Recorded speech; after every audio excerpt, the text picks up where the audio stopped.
All right. So, as mentioned, this session is going to be a really exciting one because we're going to talk a little bit about LinkedIn and a little bit about ChatGPT and all those good things. But we're going to be talking about it through my very favorite lens of all, which is using it to make your own dreams come true. Yes, it's great to get a job. It's great to get your profile out there. But if you want to build something yourself from scratch, this is the place. So, as mentioned last time, you have an amazing team. You've got Bill, you've got Carmel, and you can see that they are invested in your success, not just in a very cookie cutter way of everyone needs to have a job, but helping you find your own path after George Brown. So whether it's getting the job, building the company, whatever your passion is, Bill and Carmel are here for you. So please give them a lot of love. In addition, a little bit more about your speaker. As I told you in the previous session, I've had this very lucky career as an employee, working for these cool brands. But the things that I'm most proud of, probably outside my children, are my two entrepreneurial children, if you will, building these two businesses over the last decade and bringing them to the point that they're actually self-sufficient. And so, what I'm going to start with are two core principles. And the first one is I know why so many people have these entrepreneurial dreams, but they defer them, they put them to the side because it just feels so scary. We all know how to apply for jobs. We all know how to be an employee, but to be an entrepreneur, how do you possibly do that? And so what I'm going to show you is it doesn't have to be that way. It doesn't have to be pure luck, pure chance. It can actually be a solid process you use from start to finish. And then number two, in terms of coming up with this process, we don't have to reinvent the wheel. We don't have to have some fancy framework. We're going to go back to the same thing you learned in middle school, which is the scientific process. Having a hypothesis, getting evidence, getting data, and really using that as a solid foundation for success. Now, as mentioned in the last one, this is not your typical webinar. I'm not just going to show you a million bullet points and talk theoretically. Instead, we're going to get our hands dirty. So there are going to be pop quizzes. There are going to be live role plays. As Christine knows, if you win the live role play, you will win a free profile review from yours truly. And I will give you that profile review with an entrepreneurial lens, not just that of a recruiter. And then third and finally, I want you to start taking action now. Whether you have a business already, whether you're thinking about launching a business, let's take some steps today to get you pointed in the right direction. So we're going to cut right to the chase. Entrepreneurship is great, but it's not as sexy as the world wants you to believe. Every startup is going to be an amazing success. You're going to be drowning in billions of dollars. No way. A lot of startups fail. And what do you think is the number one reason for that? Is it A, that there was just no need in the market for their product? B, they got beaten by the competition? Or C, they didn't have the right business model, the right way of making money?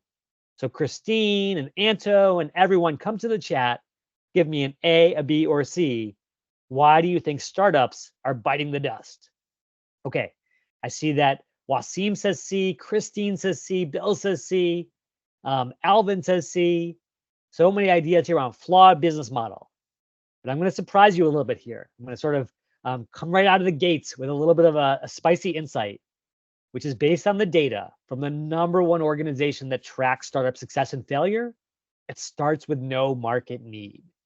And the reason for this is that in our heads, we always envision the best case scenario. We're like, I've got this new product, I've got this new service. I love it. My friends love it. Of course, it's going to be a big success. And they get out there in the world and it falls flat. And to prevent that kind of crash on the launch pad, we've got to do some testing ahead of time. Before you build your rocket ship, let's make sure that it's headed in the right direction. So for the first person who wants to win a free profile review, just raise your hand right now inside Microsoft Teams. And if you've got a startup idea, a hypothesis, even a kernel of an idea, I'm going to show you how to test it based on real data. So again, put your hands in the air like you just don't care. Let me know who's willing to be our first volunteer. And that person is going to be Anto. So Anto, feel free to turn on your microphone, your webcam if you got it, and come and join us. And I see you there as well, Christine. So I'll come to you for the next one. All right, Anto, go ahead and unmute. And let's do this for your benefit and the benefit of all George Brown alums. Hi, Hello, Anto. Jeremy. Hi, can you hear me? I can hear you great. How are you? I'm good. How are you? Doing awesome. And everyone, please give Anto a ton of love right there in the chat for being so brave. Anto, tell us a little bit about yourself. Where are you in terms of your entrepreneurial considerations? I work full time as a project manager and have recently started teaching project management at a college. But the long term goal that I have is to get into online training. Hmm. So that's the direction that I'm going towards. After getting sufficient experience, which is never going to be like anytime soon, it is going to be continuous in the role of project manager. But this should be a side hustle that I have into project management training. Oh, I love that. And I think the idea of the side hustle is such a powerful one because it says you can kind of have your cake and eat it too. You don't have to quit your job, threaten bankruptcy to your family just to start a business. You can have your day job and start to build something on the side. That's what I did with my own business before I went full time with it. Now, Anso, tell me this. Are you thinking about maybe building an online training course for PMP certification or something like that? Yep. Okay. And I will just tell you, this is really good news because there are already lots of players here. And you might think to yourself, oh no, there's so much competition. But because we live in this market society, the fact that so many people are making money, selling these training courses and these online trainings, that's a great sign. That tells you there's a real market here. But we want to go one step further. We want to help you figure out how to make your offering differentiated and really effective. So tell me this right now, Anto. I know it's way out in the future, but who do you think would be a good customer for your online courses? Um, What kind of working person? prof- yeah, working professionals who are having real world experience, but when it comes to certifying, getting confidence about the knowledge, they suffer because they might not have exposure to education since the time they graduated. So working professionals with less knowledge with regards to certifications would be my target audience. Oh, I love that. And so these are people who are already in project management, but may not have PMP. Is that right? That's correct. Okay. So check this out. You can find thousands of these people right on LinkedIn. The same site that you think of as the job site is also the opportunity site, the site to explore and to learn. So what I would do, and I want everyone to try this right now, go to LinkedIn, think of your ideal persona. Is it something that you're selling to chefs, to homeowners, to stay-at-home moms, like whatever your audience is? Think about how you might search for them. And what we're going to do in this case is we're going to say, show us people who have project management in their title, but who do not already have a PMP. How does that sound, Anto? Yep. Okay, so we go to all filters. We say the current title should have project somewhere. And then we're going to make it even more interesting. We're going to say, we don't want anyone who has PMP. So we put a little minus sign. Minus says no PMP on these profiles. These are all the project managers out there who are already in this field, but have yet to level up. And so now here's the interesting question. Anto, are you based in Toronto, the GTA? Where are you today? A GTA. GTA. Okay. So what I would tell you is that if you can speak to people who are on the ground in the GTA, maybe even who went to George Brown, you're going to learn more faster.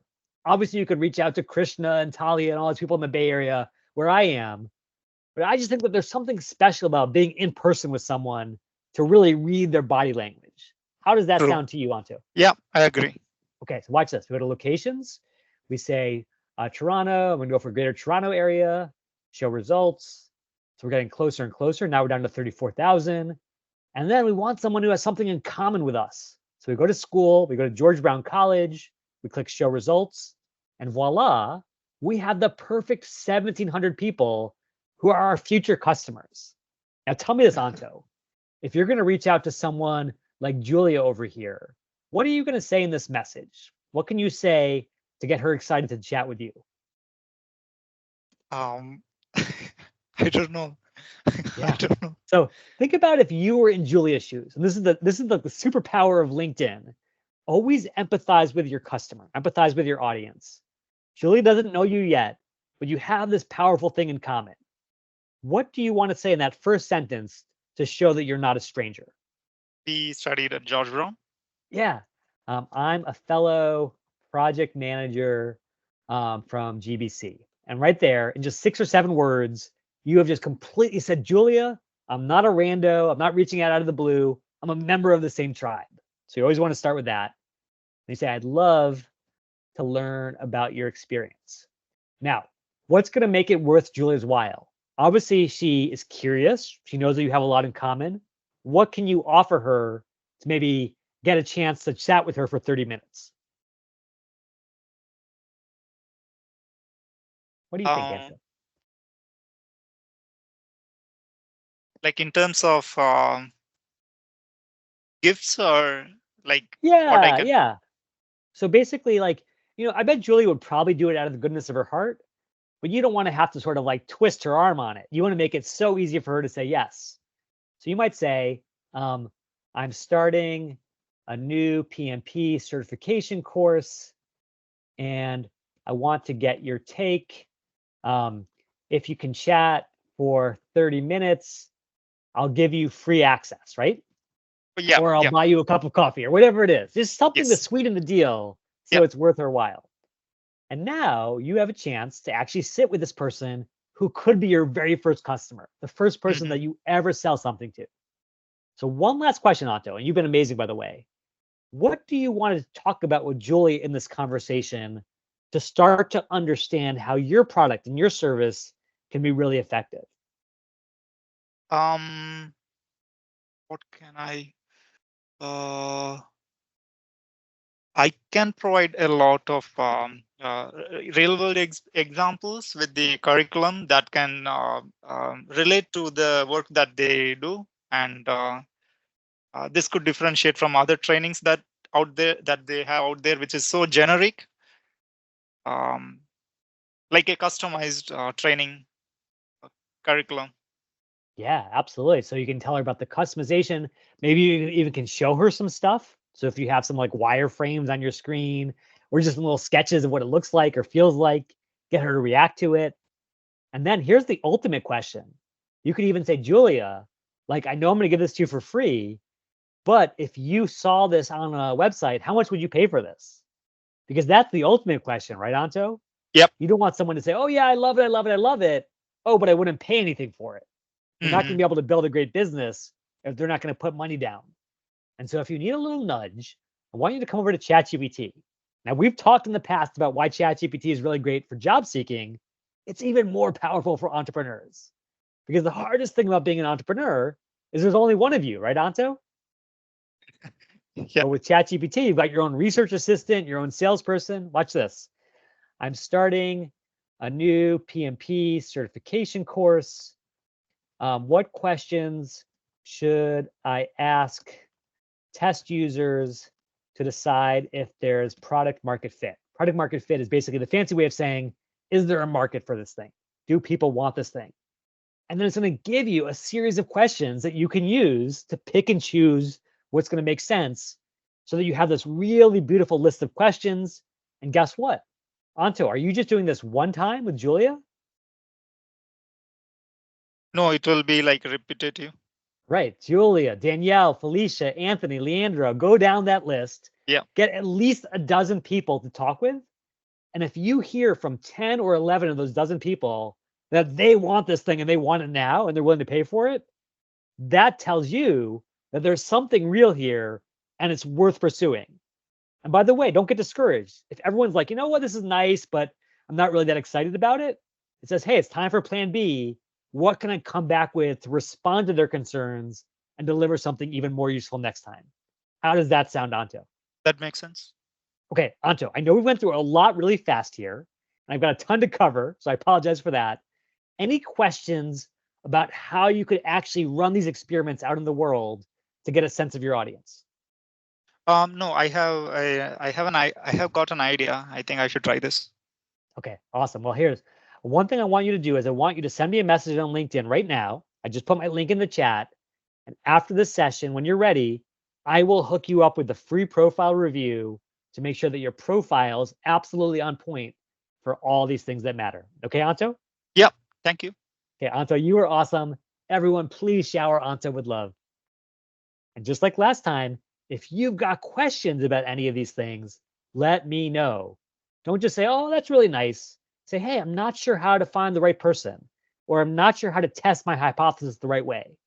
If you've got any questions, put them in the chat, or better yet, just raise your hand and I'll call on you to ask those questions. So I'm gonna be looking for questions.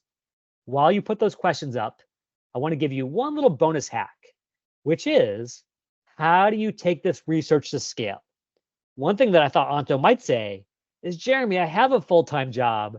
How can I find hours and hours and hours to do all these customer interviews? Well, if you want to do customer research at scale, check out what you can do on LinkedIn. You come over here to start a post, but you're not going to do a regular post like, here's what I ate for breakfast today. Instead, you're going to do a poll. So you say, create a poll. You're going to say, what is the number one thing stopping you from getting PMP certification? And so again, this is where Anto's hypotheses come in. Maybe option 1 is cost. Option 2 is too difficult. Option 3 is not enough time, because we know PMP training takes a long time. And option 4 is add your comment below. That way we allow people to have some verbatims. We say done. And then what we're going to do is, when we ask this question, we're going to tag PMP, we're going to tag project management, and maybe even tag some people we know in this space, because we want them to see it, to respond to it, and to share it with their own networks. And what I found is that when you put these polls out there, you tend to get hundreds of responses. Now, if you were going to go to SurveyMonkey and pay them to get you hundreds of responses to a survey, it would cost you thousands of dollars. But through the power of LinkedIn, you target the exact right people and you get the answers on your polls that help you make critical decisions. So again, 500 votes, 600 votes, all for free on LinkedIn if you know how to use this tool the right way. Okay, let me pause for a second. Are there any questions out there? Anything that folks want to ask about this critical first step? Okay, I'm not seeing any hands raised. Actually, I do see a hand raised. It's let's see. Christine's hand is raised, but that might have been for volunteering. Christine, did you have a question here? Oh, volunteering. Okay, cool. I think we're good. Do you mind if I ask a question? Oh yeah, please go for it. So you can essentially do this kind of work before even any proof of concept, any building of anything. It's just to essentially gather market interest so that you actually have backing to proceed with your work, right? That's exactly right. Because here's the sort of mistake that I made when I was first starting out. I had that field of dreams mentality, build it and they will come. So I spent an entire year building out an online course. It was like everything that I cared about. And only after I put it out there in the world did I discover no one wanted it, certainly not to pay for it. Versus if I had just spent even like a week talking to people about what are their pain points, I never would have built that course in the first place, because it just didn't solve what people cared about. So you nailed it, Alvin. You want to start with research before you develop the product. Great, thank you. Great question. Okay, thanks for asking that. And now I've got a question for you. What percentage of LinkedIn members ultimately have some power to drive business decisions inside their organization? Do you think it's about 2 and 5, about 3 and 5, or about 4 and 5, 80%? Come to the chat right now. Give me your best guess. What percentage of LinkedIn's users have some power inside their organization to spend money and to drive these decisions? Christine says C. Alvin says B. Doigu says C. Bill says B. Christine, you were the first to say C. What was behind your intuition?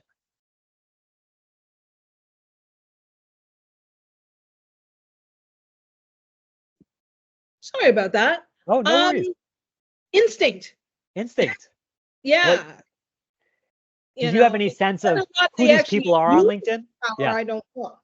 Yeah. So here's the interesting thing. We think of LinkedIn as yet another random social network. It's a big waste of time. But here's the funny thing. Because LinkedIn is kind of niche compared to Facebook or TikTok or Instagram, the people on it are the kind of people who care about work, who are really invested in their success and their company success. And they're not just your normal average Joe or Jane. They tend to be business decision makers. And if you want to sell something to a business someday, guess what? You got to be where your customers are, because that's where you can learn the most. That's where you can reach them and get found. And so what I want to show next is how to build a LinkedIn profile that's not just good for being found by headhunters or recruiters, but is being really good for being found by clients, investors, whomever you're targeting. Now, Christine, I promised if you are interested, I'd be happy to do this with you. Just let me know. I'm ready to go, Mom. Okay, there we go. I love the attitude. Christine is going for it. So, Christine, remind us for the folks who weren't in the last session, what's your business? What's the sort of venture that you're building out in the world? Well, it started as a venture to teach Black history. Yes. But since then, since February, I am now Black historied out. Okay, got it. So I want to widen the scope, to go back to doing what I used to do back in the 90s and the aughts in terms of different types of presentations. Yeah. I'm trained as a storyteller, and I want to be able to use that skill within that scope. That's awesome. And so, if we think about what you want your LinkedIn profile to do for you, it's going to be a beacon, but it's going to be a beacon for a specific kind of person. Who do you want to be discovering your profile? I think the problem is that artists don't tend to use LinkedIn. Yes. So I think I'm looking for nonprofits. Aha. And government, because various arts ministries have people there. So, museums and women's directorate, all those groups. Absolutely. Basically, people who are at the moment looking for DEI. Aha, there we go. Ding, ding, ding. Which I don't want to do, but at least. Okay, hold on. That's interesting. Yeah. Because I was going to say, so what we're going to do is we're going to talk about this through the lens of your, future profile viewer. Mm-hmm. And you can imagine that if we put yourselves into their shoes, there are probably tons of people who say, I need to find someone in the DI space to run this workshop or to do this event or whatever it is. Mm-hmm. However, it sounds like you don't want to be found for that. Is that right? No. Okay, No, so tell me more about what you do want to be found for. Yeah, I think it's more of a case of I am not looking to do equity and inclusion. Okay. Diversity I can cover. Yeah. Because not only can I talk about Black history, but I have my degree was in history. I can cover a variety of ethnic groups and women's organizations and all that stuff. Got it. I just don't want to be caught up in the lip service. Sure, yeah. It's like checking a box. To do. Yeah. Yeah, no, I get it. And so I'm going to put myself in the shoes of like a nonprofit in Toronto. Mm-hmm. And what's my pain point? Because we always want to think about this in the lens of like, what is driving them to this moment of need? What's my pain point? What's my theoretical solution? Okay, you're going to hate me for this. No. They want a Black person so they can check. Okay. Kind of like, again, and better. They want a Black person who's female and queer. Right. Check all the boxes. Yep. Yep. But like, what do they want them for? What is the like goal inside their organization? What are they trying to achieve? I think it's a means to. Oftentimes, it's for professional development. Yeah. So they want to be able. It's a learning opportunity. Now we're getting somewhere. Okay, this is interesting. Because I think the reality is, having just worked at Khan Academy, which is a nonprofit, even in a nonprofit, there's a big professional development stipend, usually for employees or for bosses, where they say, hey, we want to always be learning. We always want to be upgrading our skills. And except for in schools. Probably that's true. And so you can imagine I come in here and I say, I need someone to do a professional development session or professional development leader, because I want someone who can help my organization up level and all these things that matter. And then maybe the supporting keywords are diversity, not DEI, but just diversity, and then other storytelling, other things you want to do. I will tell you this right now. this is going to blow your mind. But when I Yes, was dear. at Khan Academy, I spent $8,000 on a storytelling workshop for the entire marketing team. We I'm hired not this guy. surprised. Yeah, yeah. And again, because like I yeah. used to be part of Storytellers of Canada. I'm Okay. not surprised. Okay, got it. So now, with that in mind, let's look at your profile if you don't mind. Is that okay, Christine? Go ahead, because it doesn't match. Okay, yeah, that's totally okay. And I know that for a lot of folks out there, you're gonna say, "Hey, I'm doing something else right now. Like today, I have a day job, and I'm not ready to change my profile." And that's okay. You don't have to change it tomorrow. Mm-hmm. But at the point that you're ready to move forward towards your entrepreneurial journey, you do want to be found for the things that are important to you.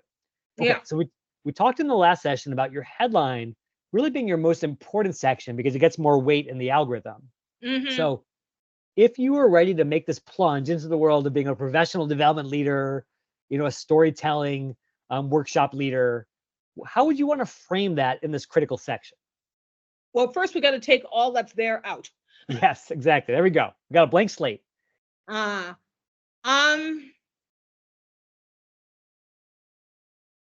wondering how best to word this. Yeah.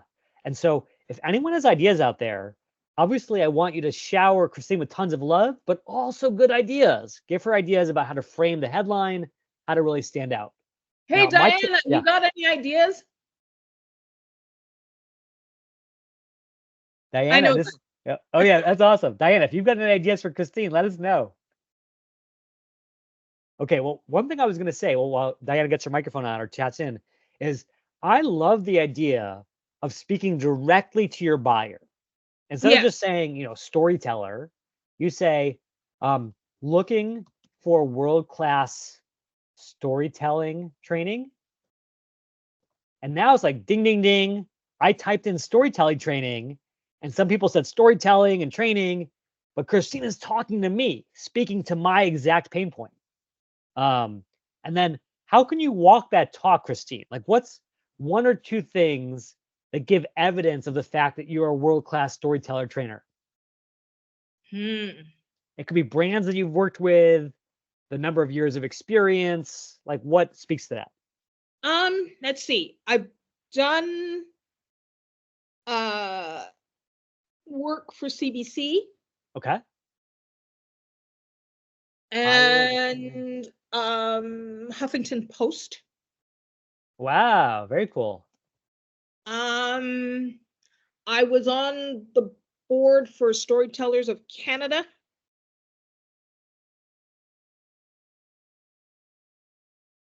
And I was a curator. I'm trying to remember what it was for because it's been a while. For Mayworks, which was a labor organization. That's awesome. That's awesome. And so I think I'm gonna actually put this in the chat because just to be clear, this is not actually on your profile right now. Okay. So it'll be lost in a second. But I'm putting it in the chat for you to grab it. Okay, cool. This applies to everyone out there. So for example, for Anto, you could use this same template. Looking for PMP certification, work with the guy who's trained 100 people to get PMP certified in just 3 months. So it's always sort of speaking directly to your customer and then giving them reason to believe. And these are your bona fides right over here. So that's a good start. Now, Christine, let's go to the next section. Okay. So for about, see how it's always condensed, right? You have this long about section, which is great. Let me just expand that for a second. But it doesn't speak to anything that I want to do. It doesn't speak to what you want to. And also notice that it always is condensed. So what is the implication of that? The fact that the about section is condensed, what must you nail really powerfully? Those first two sentences, right? Yeah. Because in my experience at LinkedIn, probably something like 99% of people never expand. And so your first two sentences have to do the heavy lifting. Okay. Let's work on those two sentences. Okay. So if you're only going to read that first sentence or first two sentences, what should the first thing that they see, what should it say? How about, what if it said like this? You looking for amazing storytelling PD for your org, me, having led rockstar trainings for 10 plus years. Almost like a want ad, right? Yeah. And obviously this is a little cheeky. You don't have to use it if this is not your style. But Mhm. again, it's got to feel like ding, ding, ding. This is kismet. I Yeah. was meant to find this profile because it is speaking my language. Yeah. And then, of course, you can use the rest of that section to really build it out further, saying, you know, here are some of the trainings I've done. I got 5 stars, or I got, you know, major accolades, or I was named Storyteller of the Year, whatever it is. Yeah. Give yourself a chance. But I think that first part is that critical hook. Now, for your top skills, what should that be, Christine? This one's way easier. Presentation. Exactly. That's the key one. Yeah, presentation. And I think you mentioned a couple of them: professional development. Yeah. Diversity, storytelling, you know, all the stuff that people are going to search for. That's what you want to be found. And I hope everyone out there across George Brown is saying, wow, it's not rocket science. It's just matching. It's just doing like a Vulcan mind meld with the person on the other side of the screen and saying, okay, I get what you need. I've got that. Let me hit you over the head with it in all the most important places. Okay, so we're going to talk about posts in a second. For now, let's keep rolling. For the Could you be so kind as to pop what you just put in? Oh, yeah, absolutely. You got it. And by the way, for all this stuff, if you ever want to workshop it a little bit, obviously share with your friends, share with some of those people that you're meeting with for coffee, like we talked about with Anto. Yes. Or go to ChatGPT and say, rewrite this LinkedIn about section to make it more exciting for customers looking for storytelling training. Yeah. And a lot of times you say, give me 3 ideas, because you always want to have a couple selections. And I will say, are you ready to unleash the power of storytelling within your organization? Are you seeking electrifying storytelling experience? Again, I don't know if this is the exact right way to do it, but if you're feeling stuck, get you through writer's block. Okay, so with all that said, let's keep rolling. For your experience section, I think this is where, again, people are going to spend more time looking at your most recent stuff, less time looking at your early stuff. What could you list up here, Christine, that would knock their socks off when it comes to storytelling? Well, I would actually have to put storytelling there somehow, because it's not there at the moment. Right now, we have my freelance writing work and the media content that could be reworded. Yeah, absolutely. So I would definitely say, like, call yourself a storytelling trainer. You can even create an organization on LinkedIn. So watch this. You go to For Business. You say, I want to create a company page right over here. And you can create, you know, Christine Storytelling Incorporated right on LinkedIn with your own logo. And so it feels more substantial than freelancer, right? Yeah, I always wondered about that. Okay, cool. So once you have the page, then the logo appears here, and it's a little bit less amorphous than freelancer. Yeah. And then I think I love what you've done here, which is you've shared some rich media, some examples of work you've done. I would just make sure it's all focused on storytelling. And so if someone says, okay, Christine, you hooked me with your headline, you intrigued me with your about section, but now you have 5 seconds to prove it, seeing is believing. Yeah. And to the extent that you can share actual examples of what you've done, people are going to buy what you're selling. Does that make sense? Yeah. Okay. So that's the Holy Trinity. That's the headline, the about section, the experience. That's like 80% of people's time on LinkedIn. However, there's one more section that matters a lot, especially for entrepreneurs. What do you think that section is, Christine? I'll give you a hint. It's way at the bottom. Way down. The skills section? Not the skills section. Skills matters for recruiters. So if I'm like recruiting for someone, I'm going to look for a lot of skills. But if I'm going to hire you and give you $5,000 of my company's scarce money, I got to know you're awesome. And it can't just be from you. It's got to be from someone who's a third party. It's got to be an objective evaluation. That's why recommendations matter. That's tricky. So could you go back to CBC, HuffPost, any of those clients and say, hey, would you be willing to write a little recommendation about your experience? I can try. Okay. It's a bit difficult. Like, I mean, I've been doing this for 30 years. Yeah. Yeah. So a lot of the players are no longer in play. Sure. They might be retired. They've moved on. Yeah, I get it. You know, it's just like I crashed into a former employer today. She didn't recognize me at all. Okay. Got it. Got it. You see what I'm saying? It's Yeah. like, Well, here's the really good news. So it turns out that even though you've probably seen people on LinkedIn with like 8,000 recommendations, you only really need one or two. okay, Why is that? Because again, LinkedIn only shows one or two by default and no one expands. But here's the okay. good news. Once you go to plus and ask for a recommendation and they give you the recommendation, you could also come up here to the section that's called featured. And you can actually make them featured pieces of content right at the top of your profile, right where people are reading. So that way, the first thing they see about you, besides your own words, is wow, Christine's not just a rock star in her own mind. Her clients say the same thing. So does the feature basically draw stuff up from the recommendation, or can I put the feature in? Yeah, so you choose whatever you want. So you go to plus. It could be a LinkedIn post. It could be an article you wrote. It could be a link anywhere on the internet. It could be a picture, or it could be specific Question. content from below. Yeah. Question: does it take Vimeo or YouTube? Yeah, great question. Let's see here. Add a link. So use for videos. So if you paste in like a YouTube link, it will absolutely take that. Same for Vimeo. So any of those links, totally good. Okay, great. Okay. So Christine, I know that was a long slog. I know it can That's seem okay. painful at first, but I think you are in great shape. Like you've done the hard work. Now it's Mhm. about getting credit for it in the exact place that people are looking. So Yeah. again, nail your headline, your about section, your experience, and then add in that recommendations as that final validation. Okay, Christine? Okay. Okay. And then do me a favor. I don't know if you're ready to do this now or later, but come back to me a little bit after you made some changes, and I'll give you a second look at it to see if it's ready for prime time. Okay. So is that link that I see there mine?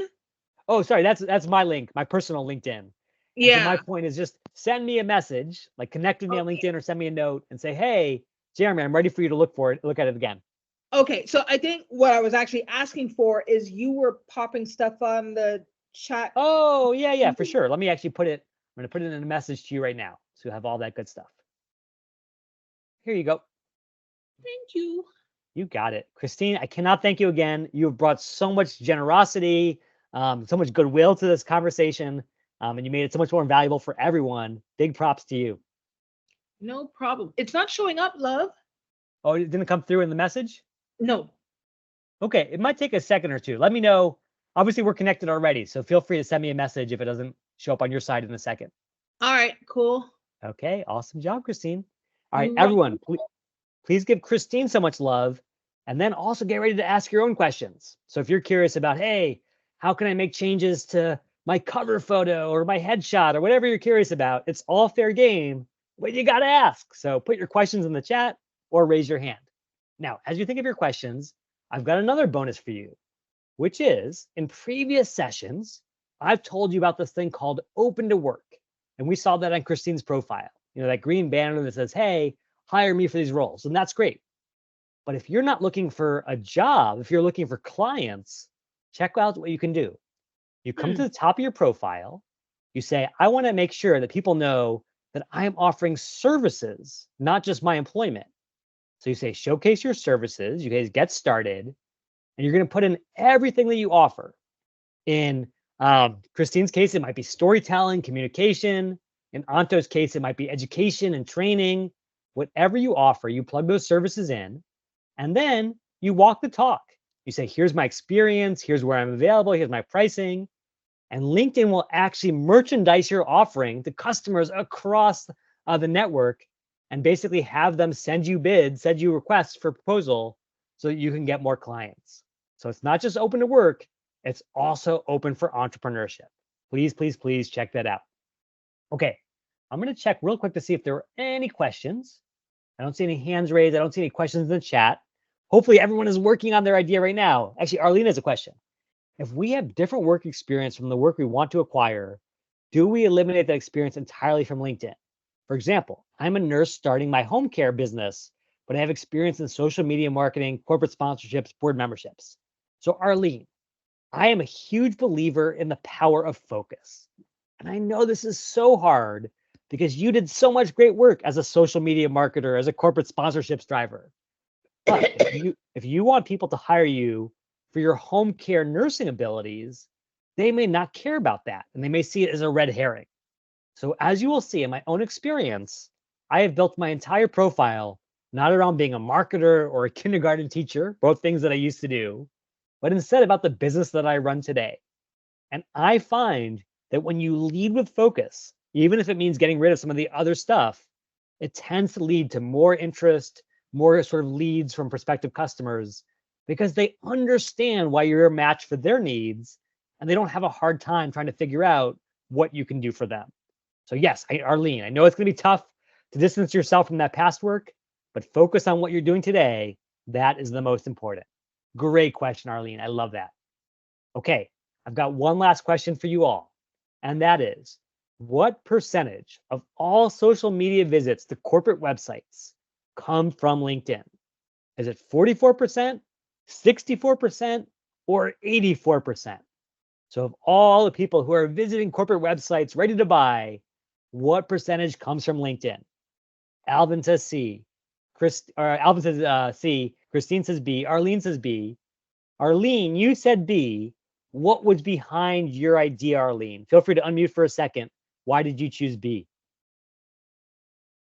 Because that's not how I find the corporate websites myself. Got it. Well, you nailed it. And so obviously 84% is a little bit too high, but I think this is the interesting thing, is that in my experience, when I have posted business offerings on Facebook or Instagram or TikTok or any number of other social media sites, I get almost no clicks through because I think that people tend to think of these sites as this is for fun, this is for relaxation. I don't want to think about business right now. Versus LinkedIn has the mental model of I'm here to build my career, to find opportunities. And so I'm happy to see stuff that's relevant in that business setting. And the reason I call this out is that so often people who have the most amazing ideas just don't get those ideas out into the world. And so what I want to show you is how to use LinkedIn posting to really stand out in the right place for the right people. So if you want that last free profile review from yours truly, all you got to do is raise your hand right now, and I will show you how to have super engaging, super viral posts on LinkedIn that go to all the right people who can be your future customers. Who's going to be our final volunteer? Looks like it is going to be Arlene. Arlene, that is amazing. So Arlene, feel free to come on back and I'll show you how it's done. Hey, Arlene. Hello. Hello. Okay, so Arlene, it sounds like you're building a home care business. Is that right? Yes. And how far along are you? Is it something that's actively running or you're thinking about it? I'm just waiting for my corporate name to be approved. I already have brochures for door to door because my clientele is mostly going to be elderly and not necessarily on the internet, but I also want younger clientele as well because I want to reach everybody. Yeah, absolutely. And so, home care is one of those fascinating businesses where sometimes the buyer and the user or the buyer and the customer can be a little different. Do you think in your case, Arlene, that, adult children of the elderly will in some cases be the ones buying your services? 100%. Okay, awesome. And I think those people are definitely on LinkedIn. You're right. I know there's probably not a lot of folks like in nursing facilities on LinkedIn right now, although there might be some, but I do think a lot of the folks who are making these care decisions will be there. So now let's think about it through their lens. When you are deciding, how to take care of your mother or father in this very delicate moment in their lives, what are these people looking for, Christine? What's really important to them as they make this critical decision? Oh, Arlene, excuse me.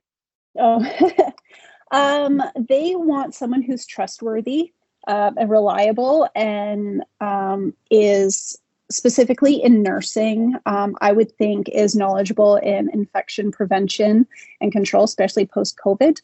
And someone who knows what they're doing, who's knowledgeable and skilled and has some form of experience.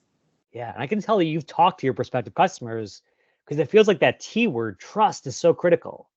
If Yeah, I'm going to huge. trust the most important person in my life in this very vulnerable situation to someone, I've got to believe in them. I have to have confidence that they're going to take care of my mom or my dad in a really respectful way.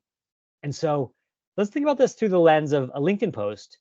What could you share with someone making that really tough decision that would give them confidence, not even so much in you in particular, but just help walk them through the process? Like, what could you offer in terms of a guide to this really tough decision? Like a guide as to why choose me, or a guide as to why they need this service. Yeah, or even like, so here, and I know this is kind of going down a little bit of a rabbit hole, but trust me on this. So often, people are less interested when they first hear about you and hearing about your particular service than in solving their needs. And so the reason that they Okay. might be interested in the first place is they say, hey, I've got to make this big decision and I don't even know how to begin. How do I get Okay. started? How do I figure out who's out there? How do I make, this critical decision? And if you were to write up a guide on all those things, well, guess what? At the end of the day, when they're like, this person wrote this amazing guide that helped me make this critical decision, guess who they're going to want to choose, Arlene? The person who wrote the good guide. Exactly. That's right. That's how you build trust, right? Not by being salesy, not by marketing yourself, but by proving that you can earn that trust by sharing good advice, by being a reliable source. Okay, so let's break this down step by step. We know again that just like with everything on LinkedIn, LinkedIn condenses, right? Tomer's post here, even the chief product officer of LinkedIn can't post his entire post because the first two sentences are the only ones that come through. And what does that mean for you, Arlene? What do I you only have two absolutely must do? sentences. Yeah, you must have a killer hook, right? Wow. If people are scrolling super fast, you've got to stop them in their tracks with a hook that really captures their attention. What do you think would be a powerful hook, Harleen, in this particular space of home care decision making? Oh goodness, I'm just gonna throw ideas out there because I Yeah. have no idea. And there's no right answer. Let's just workshop this together. Okay. Mobile foot care. You don't have to leave your home. We come to you. Let's see. Trustworthy. Well, you mentioned trust. You don't have to say. What else? Proven ability in infection prevention. Trying to think of what my other clients have said specifically. I've had clients say that I've solved foot pain that they've had for over 20 years. Something that I also wanted to say at some point was foot health does not just apply to the elderly. Foot health is linked to overall health. You can throw in some shocking statistics that neglected foot care can lead to amputation. Oh my goodness. Now you've got my attention. And death. Yeah. Oh my goodness. 80% of foot ulcers have led to amputation, and the risk of death post-amputation 5 years out is somewhere around 60%. Whoa. Okay. Let's pause right there because I'm getting depressed just listening to this. And I can say I need your help. I need your help, Arlene. But I want to go to Christine because Christine is your customer. Christine's mom is 80 years old, so she knows. And so, Christine, if you have never heard of Arlene before, are you ready for this kind of sales pitch about why her service is so good and important? Or do you want something even before you get there? What's your take, Christine? My mother actually gets this service. Oh, really? Yes. But it's something that clients don't think about it. My mother is an RN. Oh, really? So she's more likely to think ahead this way. Yeah. But the average client foot services, foot care. Arlene, do you have podiatry in your? No, I am just a nurse right now. Okay. But when I expand, which would be shortly, I want to work alongside with podiatry because podiatrists can do surgeries, whereas I cannot. And podiatrists generally is like a 15-minute visit, whereas my visit is an hour. Right. Yeah, if affiliations is very important because we assess the overall health from the knee down and assess the medical risks overall, whereas podiatry is a lot of times just foot.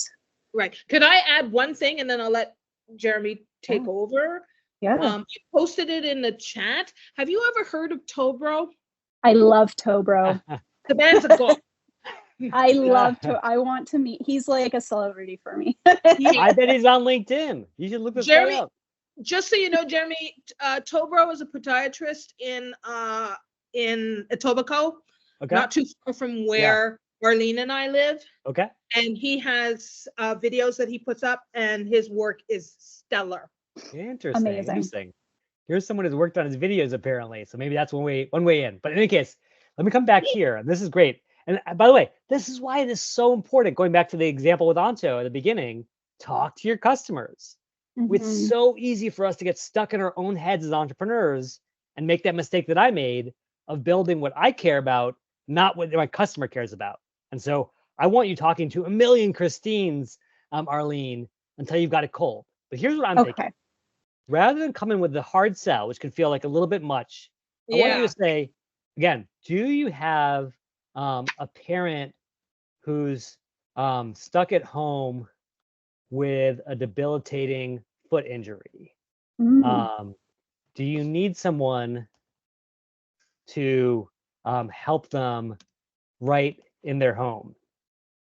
And the reason I start with that is, again, you want to speak to them where they are today. Like they're not ready to buy. They're not ready to get into sort of like customer mode. You just need to catch their attention. And then you could say, I've developed a 3-step guide to finding a really effective treatment provider for this challenge. And then this is where things get really interesting. So if you were just to post a link and say, hey, here's the guide, that would be okay. Probably some people would click on it. You might get some customers that way, Arlene. But I'm going to throw down the gauntlet for you a little bit here. You know that social media is all driven by virality. If Christine is clicking and sharing and I'm clicking and sharing and everyone's liking it, then all of a sudden your thing goes viral and you get a ton more attention. What do you think we could do, Arlene or Christine, to make this post go viral? How can we get people to start liking and sharing and commenting? That'd be a question to ask my son. That's right. That's right. And I'll give you a little heads up here. What you say is, I'd be happy to share for free. Just like or comment this post, and I'll follow up this weekend. I have seen this work so many times, and I'll just give you an example from my own posting, where a ho-hum thing. I have like, I have this new thing that I worked on. And then I say, guess what? All you have to do is like or comment, and then bam, 800 people, 300 comments, 35,000 impressions. Do you know how much you have to pay LinkedIn, Arlene, to have 35,000 people see your ad on LinkedIn? Too much. That's right. It would cost you $3,500. Really? And now that is for free because you figured out a way to basically hack the algorithm. So you want all of that good stuff. And then you want to have ultimately some of the stuff we talked about before, where you have hashtag foot care, hashtag home care. And if there are any folks in the space who are thought leaders who have a big network in this world, tag them as well. Because Arlene, what happens if the Tobro likes your comment? Oh, that'd be amazing. And also Tobro's followers, Christine and Christine's mom, also see it. And it's all the right people coming to you for all the right reasons. Does that make sense, Arlene? That sounds amazing. Okay, well, I'm going to paste this in to the chat because I want you and everyone else to use it as a template. And please, please, please, as you build your business, just know you don't have to spend $1 million on advertising. You can be your own best advertising. Just use these tools the right way. Okay, Arlene? Thank you so much. The chat GBT didn't show up, my dear. Okay, I will work on that afterwards. Hold on for that. Okay, not a problem. And just to throw out to Arlene as well, just as a reminder regarding Tobro, he opened up a manicurist next door Uh-huh. to his office. Ooh. Wow. Yes. Yeah, So that's he's him. covering both at the same time. Wow, he's so smart. Yeah. He knows Yeah. what he's doing. Right. And I think you can see with the Tobro the exact same thing that we're talking about, right? Which is he creates intrigue. He doesn't just say, hey, I'm a podiatrist or I'm a foot care guy. I'm the Tobro. And I think you can do the same, Arlene. It doesn't have to be Yeah. as funny or silly, but as long as you have that hook, that sense of intrigue, people will be Mhm. excited to learn more. Okay. Mhm. So now we have come down to our final hack, which Okay. is what if Christine, or Arlene in this case, gets a million posts? So you have all these comments. People are saying, hey, hook me up with this, hook me up with that. How do you actually get in touch with them? Obviously, you could reach out via LinkedIn. You could send them a message. However, check this out. If you come over to a site called hunter.io, you can look up anyone's actual email address for free. So let's pick an example here. Let's say, okay, here is Amit Singh, and I want to get in touch with him, and he works at Ypro. What do? I come over here to ypro.com. I plug that in, and then check this out. Instantly, I figure out that their email pattern is first name dot last name at ypro.com, and I can reach out to amit.singh at ypro.com, and I can send him an actual message. I can add him to my email list, and now he's someone who can warm up over time and maybe even convert to a customer. How does that sound, Arlene? I've never even thought of that. Yeah, I've never seen this. yeah. So this is Is a it really powerful thing. Yeah. hunter.io? Yep. So the link is in the chat. And Okay. again, you can do about 50 of these searches a month without paying a cent. So for entrepreneurs who are getting started and you just want to figure out a couple of really good customers to begin with, this is a great way to get through to them in the actual email they check all the time. Okay, that being said, I know we are at time, so I do want to close out with some goodies. Just a reminder, I get it. Entrepreneurship is hard. I am an overnight 10-year success story. I've lived it all the hard way. But I do realize in retrospect that if I had spent more time testing my hypothesis, more time building a profile to get discovered, more time building up my engagement on LinkedIn, I could have been successful way faster. And I hope that you all are. That being said, if you ever want to ask questions, especially as an entrepreneur, like I love to help job seekers, but I absolutely love to help entrepreneurs. I think there's no greater calling in the world than to help someone else build their dream business, hire people, give them good jobs. That is a really powerful calling. I would love to help you be super successful in that regard. So feel free to connect with me on LinkedIn.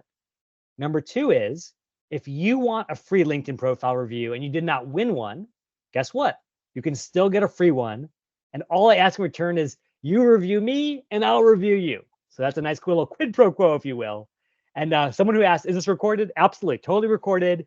Bill and Carmel will hook you up after the session and we'll give you the slides and all the links. And then one last thing, I know some folks have seen this before, but I want to share it again, is back when I was in grad school, I was working at Apple during Steve Jobs' last summer with the company. And I saw him introduce Siri live from the stage at this big Apple event. So I've always wanted to play kind of that role of Steve Jobs myself, a little entrepreneurial fantasy. And my big introduction to you is this thing called Profile Bot. And the way that it works is that you now understand, hey, LinkedIn is critical if I want to build not just a career, but build my dream business. And so if you come in here and say, I want to be known as a leading innovator in home healthcare solutions, and I have this background that maybe is a little bit varied, what this tool can do is say, okay, let's get you credit for that thing that you want to do with a great headline, a great about section, even posts that you can make so that people can start to see you in this field and get you known in this field. And then you can even go back and forth with the profile coach and say, how should I adjust my about section to get more customers?